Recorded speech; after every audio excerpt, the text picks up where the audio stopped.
Tunnel Hill, Georgia. It's because of this historic railroad tunnel behind me that the city was so named 150 years ago. There's a lot of history in this small community, from the Cherokee to the Civil War to present-day industry and development. However, it's the people who have lived and now live on the other side of this tunnel who really define the community and give it its unique character.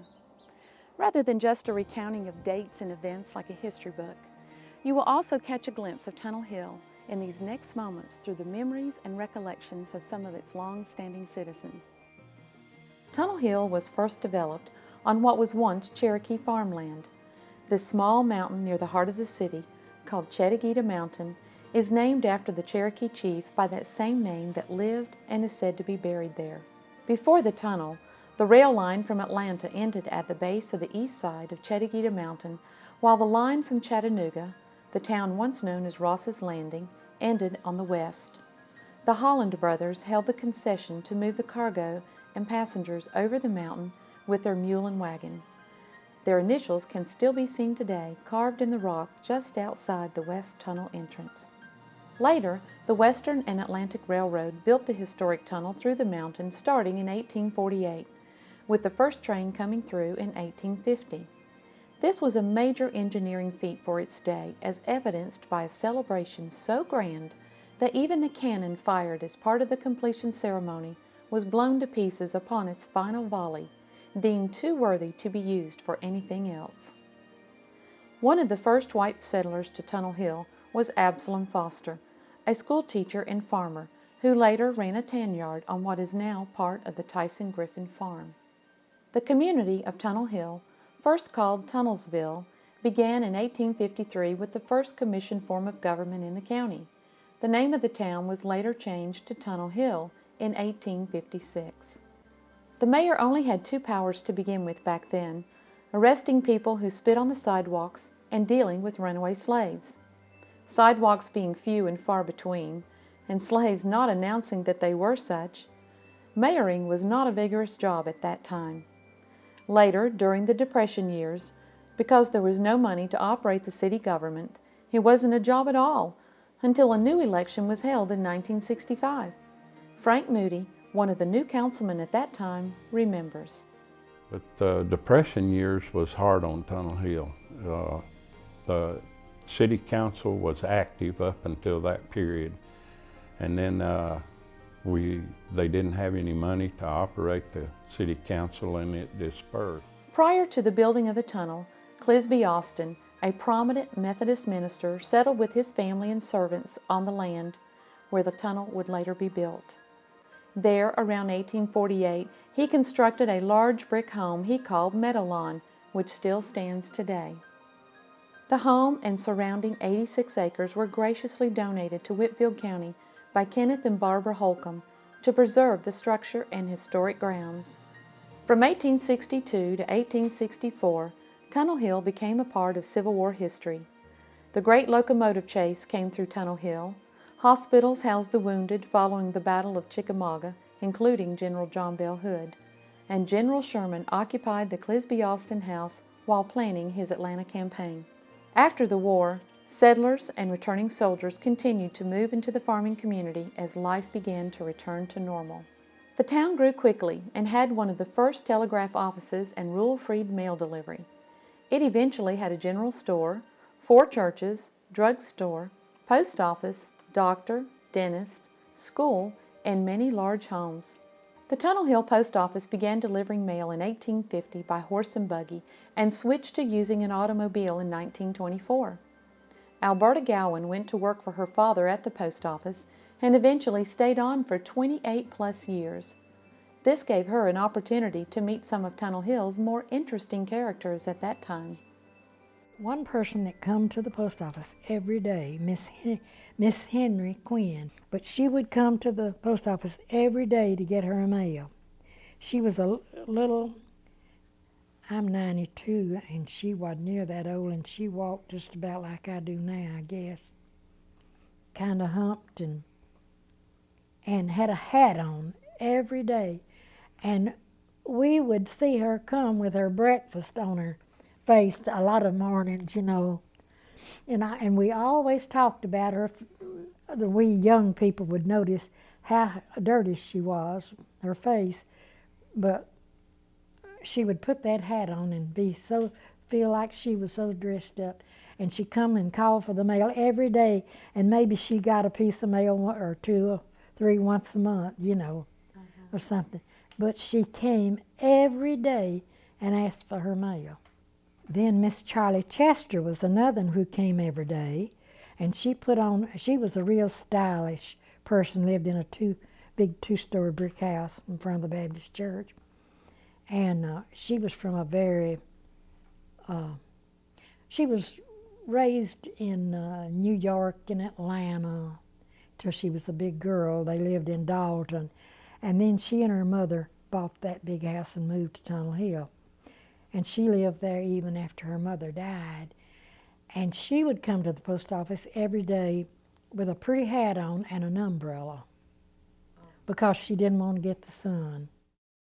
Automobile travel also inspired the building of Highway 41, or the Old Dixie Highway as it was known, which took 10 years to complete using flip scrapes pulled by mules. The road came through Tunnel Hill and was at first covered with just gravel, then tar and gravel, before finally being paved. The only roads in Tunnel Hill that were paved was 41 Highway, and it was completed in 1927. I can remember when they paved the first street in Tunnel Hill, which is Cherry Street. I watched them pave it. I was a small child, but I sat on the side of the road and watched them pave it. No matter how many years pass by, the memories of childhood seem to never fade.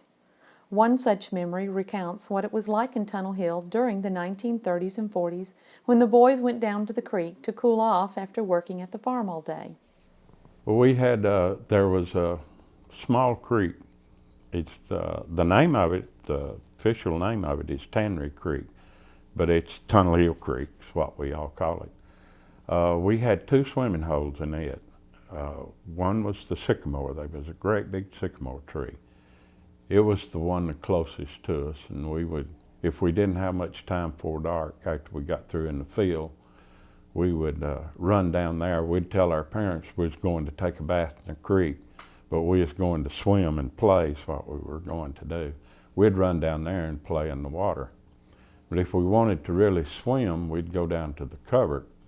That's down here where the Hawkins live, and they got the covered bridge. That was the covert. And when I was a child, it was over my head. It was deep. It was a deep hole. We had a good time in it, swimming.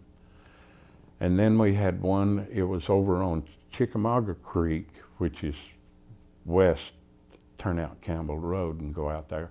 We called it the Shanies because there was some railroad section gang houses over there, and we call that the Shanies. It was a deep swimming hole, and we would go over there. They had a big swing on it. We'd go over there for special occasions and go swimming, but our favorite swimming holes close was the Sycamore and the Covert, where the railroad goes over the creek. And that was, and we would all farm, and we'd come out of the field while we'd be where we'd sweated in the dust, and we'd be dirty, and we'd go to the creek and wash off. And of course, it's just a bunch of boys. We didn't have swimming suits. We'd skinny dip. Just a simple trip to town and back stands out to Toppy Griffin. Well, when I was a child, I was about 9, and they called it the grip then. Everybody had the grip. They call it flu now, I think, but they called it the grip. And our family wanted was tomatoes, canned tomatoes. So we used up all the canned tomatoes that Mama had canned. She canned thousands, it seemed like, cans, because it's 8 of us kids. But anyway, Daddy told my brother Edgar and I to go to Tunnel Hill and get some tomatoes. And Edgar said, but I'm afraid of these 2 guys. They wasn't bad. They wasn't bad at all, but But they'd said they wasn't letting these boys in Tunnel Hill now to date these girls. And they lived just right close to the store here. In fact, I think they must have had some stores here, I don't know. But anyway, Daddy said, we hitched up the buggy. And Daddy said, well, you've got a buggy whip. Says if something happens, you got something to protect you. I remember him saying, you got a buggy whip. So we came down and we stopped and we tied the mule up at the post there where the store was. Went in and got our tomatoes. We didn't see a sign of anybody. And then we got our tomatoes and went on back home. It was very uneventful. We didn't have any trouble at all. But I will never forget how we watched that house because we were so scared those boys might come out and attack us. Alberta Gowan developed lifelong friendships that began in her childhood. Oh, at that time, when Elizabeth, Billy, and I finished up here at Tunnel Hill, they sent, Elizabeth's family sent her to Ringgold to high school, and Billy's family sent her to Cartersville to her aunts to high. They separated us when we started going to high school. Did they do that on purpose? We thought they did. I don't know. But Elizabeth, Billy, and I were so close, we did everything together, and I guess they might have thought that we would study more if we weren't together. Or date less, maybe. But we're all three the same age. And we all three married the same year. And we all three had our first child named, and they were before we ever met our husbands. And they were going to be girls, and we all three had girls the first year. Oh, I married first, and Elizabeth married last, but she had her girl first. And then Billy had a girl, and then I finally had one. And we all had them named all those years. We knew what we were going to name our girls. Oh, we were friends all our lives. The Depression years brought a change of lifestyle for many. Things were cheap then, very cheap. But we didn't have any money. And our oldest son came along, and he was a live wire, but we put him on the baby bed on the front porch and sat there and tough spreads when the spread business started out. And we'd make anywhere from, usually the cheapest ones we made were 21 cents a spread. And if we got a hold of one that had a whole lot of work on it, we'd get like 49 cents or 50. But you could get a pair of shoes for 98 cents. And you could get a yard of material for 15. And, but we just didn't have any money. Then the second son came along about 2 years later, and my husband worked building Circle M, which is nearly all of it torn down now. But he worked for 50 cents a day over there. And Hiram just cost about $25. That's about all the doctor charged, $25. So a lot of people say that, well, you see what you got for $25. And the doctor, Dr. Brewer, lived here in Tunnel Hill, and he was the sweetest little fellow. He was so good to children, and I'd tell the children, I said, now be good, and I'll take you to the doctor. They were thrilled to death to get to go to the doctor. But I did their washing and ironing and helped pay for McCoy's doctor bill. So we came out of that without owing anything. I didn't have very much for Christmas during those times. Me and my brother would, a lot of times, Daddy would buy presents for the smaller ones, and he'd hide them around somewhere, and we'd find them and play with them a little bit and then put them back. It's more work than it was play back then. School wasn't just a place for learning the 3 R's. It was a place to have fun, make friends, and learn discipline.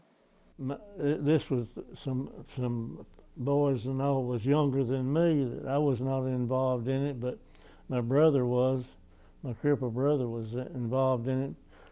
Grover Gowan was my brother's age, and the two teachers was Mr. Hare and J.D. Denman thought Grover had done something. I don't remember just what it was they thought he had done. But they had him in the office and was going to give him a whipping. And my brother John went in the window, and there's 2 or 3 more of the boys broke the door open and wouldn't let those 2 men give Grover the whipping. And then the next year, they had H.P. MacArthur. They hired him up here for the principal, and that straightened everything out, because his reputation, for one thing, is, but he was real strong, and they got everything back in line. Mr. Chapel, he was a Methodist minister of the Methodist church here in Tunnel Hill, and he was my teacher. Well, I mean, he you know, would give us our limits, but I know one day he had said, well, he said everybody, it was history time. He said everybody closed their books. We did. So he put all his questions on the board. Well, then he went out of the room, so we were to write the answers, you know, for those questions that he'd put on the board. And well, he came back in the room. He gave us a time, you know, and he came back in the room then to see if we had finished with our test. Well, you know, everybody began to turn their papers in, and he said, well, let me ask you this question. He said, how many of you opened your book to hunt the questions? Well, myself and I think maybe there were 2 or 3 more held up our hands that we had opened our book. He said, well, you will stay in at lunchtime. So we had stayed in at lunchtime. Well, when they went back in the room after lunch, I got up and I got my books and I went home. We would live up there, you know, where Ada and Enfield lives, and I walked home, and my mama said, what are you doing home? And I told her what had happened. And she said, you know what? And I looked up at her, and she said, you get your books. She said, I'm gonna give you something to eat. She said, but then after you eat, you will get your books, you will go back to school. So that taught me then that I was gonna have to do, you know, what I was supposed to do. And then it's going to school here. I enjoyed going to school, went to school here at Tunnel Hill. My first grade school teacher was Miss Georgia Hunt. And she lived over at the Clisby Austin house. That was a farm that they had back in those days. And anybody went to Tunnel Hill, that was usually, she was a teacher, she was a fine one. Then we had like Toppy Griffin and Rio Griffin, Miss Rogers, and Miss Thompson. I remember them was working in the lunchroom there. And they'd made good meals there and everything. We had just a lunchroom under what was the gym back in them days. And they made good cherry pies. And I'd always like to hang around, be later down there and let everybody go ahead and eat, because after everybody done went through the line and got to eat, you could go back through the line again. And I'd always like to wait, because the pie sure was good. Go back and get more cherry pie. Before Tunnel Hill had such a nice school building as it does today, there were sometimes unexpected visitors to contend with. We had a terrible time over there with rats. And the inspector came one time and said they needed to rat-proof the basement. And Mr. Griffin said, rat-proof it nothing. Said the other day they saw a possum in there. and many a time we would have lunch just ready to eat and have to pull out our dish towels or cloths or whatever we had cover the food up and spray everything for termites. The termites would come out just about lunchtime and just swarm everywhere. The social life of Tunnel Hill and the excitement might have seemed boring compared to some of the activities of today, but it was nonetheless significant to those whose lives were touched by it. One of the big events in Tunnel Hill was when they built the tunnel, the new tunnel. And just lots of families moved in here, you see. A lot of the people who had charge of the tunnel building, they brought their families and they moved into Tunnel Hill. And of course they had a lot of boys and girls our ages, and you know how it is with the strange boys and girls. No, you didn't know how it is, but to come in and, oh Lord, we had new boyfriends and girlfriends, and it sure did cause a lot of friction along there. But that was a big thing because we got to know some of the young men that were following along working with the tunnel. We older girls did, and that was a big thing, you know. After we become teenagers and all. Oh yes, we went to the train every Sunday afternoon to the depot to meet the train. It came in at 3 o'clock. And why was that? Oh, just to get together. The boys would go there too, you see, all of us. And we would just have a good time waiting for the train, and then people would come in and get off and on the train. And it was just a big thing. Oh yeah, we enjoyed that every Sunday afternoon. We had good times. We met together and we would give a certain one a surprise party on Saturday, and they knew it all the time. We just had that so we could get together and roast wieners and marshmallows and something to do. But we had a blacksmith shop right back of the. We had a community hall. It burned later on. But they had plays. I know my husband was in one of the plays, and the community people in the community had parts in it. We used to have a lot of plays. They were fundraisers. We'd go to town and ask, if they would buy an ad. But some of them wouldn't, some of them wouldn't, because it took money out of the community, And believe it or not, Minnie Pearl came down one time. Oh. She surely did, Minnie Pearl did. And Ruby Kirk and I were selling ads down there. And I can't remember who was with her. It seemed to me like it was Flat and Scruggs. But Flat and Scruggs were here too. But I remember Minnie Pearl. It must have been in the night, in the late 30s. The bus line ran from Dalton to Chattanooga, and it ran, one time it made a run every hour on the hour. Now I don't know what it did to start with, but it would run, there would be a bus come through here on the hour. Church activities were also a big part of the Tunnel Hill life. The Baptists and Methodists, I'm sure Tapia Frank told you, we went to the same went to church. We had church at the Baptist church one Sunday and at the Methodist church the next, and we all went to. Everybody went to both? Mm-hmm. Did you have a different? We had our Sunday school separate, and then after Sunday school, a certain Sunday we went to the Methodist, and a certain Sunday we went to the Baptist. And prayer meeting was always Wednesday night at the Methodist and Friday night at the Baptist, and we went to both prayer meetings, and that gave us somewhere to meet our boyfriends and get together. New technology and industry boomed after World War II, bringing to Tunnel Hill telephones, television, and the chenille bedspread industry.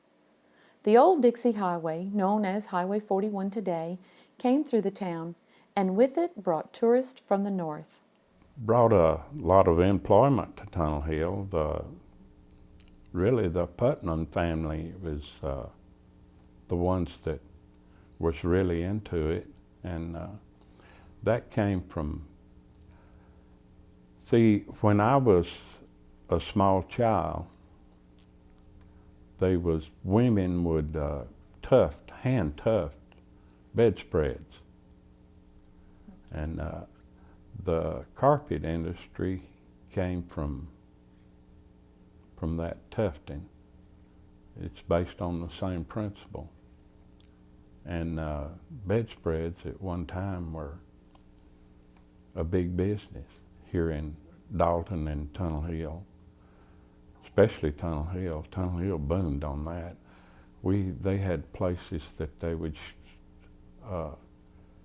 on 41 Highway, they would hang out their bedspreads, and the tourists, of course, 41 Highway was the only north and south highway through here at that time.